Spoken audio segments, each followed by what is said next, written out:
नहीं करूंगा, वंशहीन ही जीऊंगा और वंशहीन ही मरूंगा। ये मेरी अखंड प्रतिज्ञा है।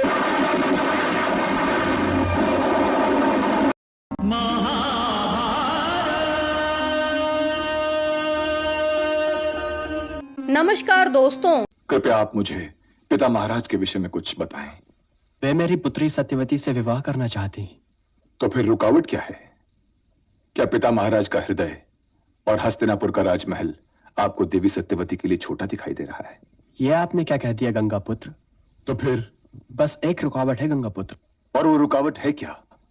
सत्यवती की भाग्य रेखा कहती है कि उसका पुत्र राज करेगा, और यही एक वचन महाराज ने नहीं दिया। वे ये वचन दे ही नहीं सकते थे दाशराज। मैं समझा नहीं कुमार। उन्हें तो यह वचन देने का अधिकार ही नहीं था दाशराज। राजा को वचन देने का अधिकार नहीं कि उसके बाद राजा कौन होगा? अधिकार है, परंतु पिता महाराज उस अधिकार का प्रयोग कर चुके हैं। कोई राजा एक ही वस्तु या पदवी को दो व्यक्तियों को तो नहीं दे सकता ना दाशराज। आपने पिता महाराज के धर्म संकट को समझने का प्रयत्न ही नहीं किया। तो आप समझा दीजिए। हस्तिनापुर का राज सिंहासन वो मुझे दे चुके हैं। वो राज सिंहासन उनके बाद मेरा होने वाला है, और मेरे रहते हुए वे राज सिंहासन किसी और को दे दें, ये तो असंभव होगा ना दाशराज। ये तो घोर अन्याय हो जाएगा।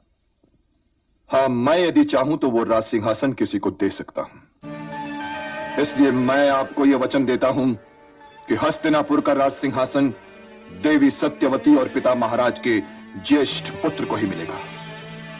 आप धन्य है गंगापुत्र, और आपके चरणों की धूली पाकर मेरा घर भी धन्य हो गया। धन्य है वो देश जिसमें आप जैसा महापुरुष और आदर्श पुत्र जन्मा। अपने पिता की प्रसन्नता का दाम अपने भाग्य से चुकाना हर व्यक्ति के बस की बात नहीं। नहीं दाशराज, नहीं। जो हो रहा है वो भाग्य रेखा के अनुसार ही हो रहा है।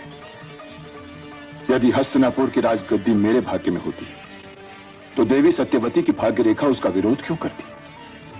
भाग्य रेखाएं कभी एक दूसरे को नहीं काटती दाशराज। इसलिए मैं देवी सत्यवती की भाग्य रेखा को प्रणाम करता हूं। और अब यदि आप आज्ञा दें तो मैं उन्हें अपने साथ ले जाऊं। परंतु गंगापुत्र। अब ये कौन सा परंतु है दाशराज जिसने सर्प के समान फन काट लिया? जिस प्रकार महाराज को आपकी ओर से कोई वचन देने का अधिकार नहीं था, उसी प्रकार आपको भी अपने वंशज की ओर से कोई वचन देने का अधिकार नहीं है। यदि आपकी संतान ने हस्तिनापुर के राज सिंहासन पर अधिकार का प्रश्न उठाया तो उसका परिणाम क्या होगा गंगापुत्र? आपकी ये आशंका आधारहीन नहीं, इसलिए मैं इस अजगर का मुंह भी कील देता हूं।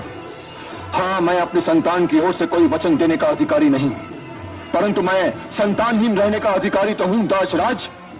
इसलिए मैं गंगापुत्र देवव्रत चारों दिशाओं, धरती और आकाश को साक्षी मानकर आज ये प्रतिज्ञा करता हूं कि आजीवन ब्रह्मचारी रहूंगा, जीवन भर विवाह नहीं करूंगा, वंशहीन ही जीऊंगा और वंशहीन ही मरूंगा।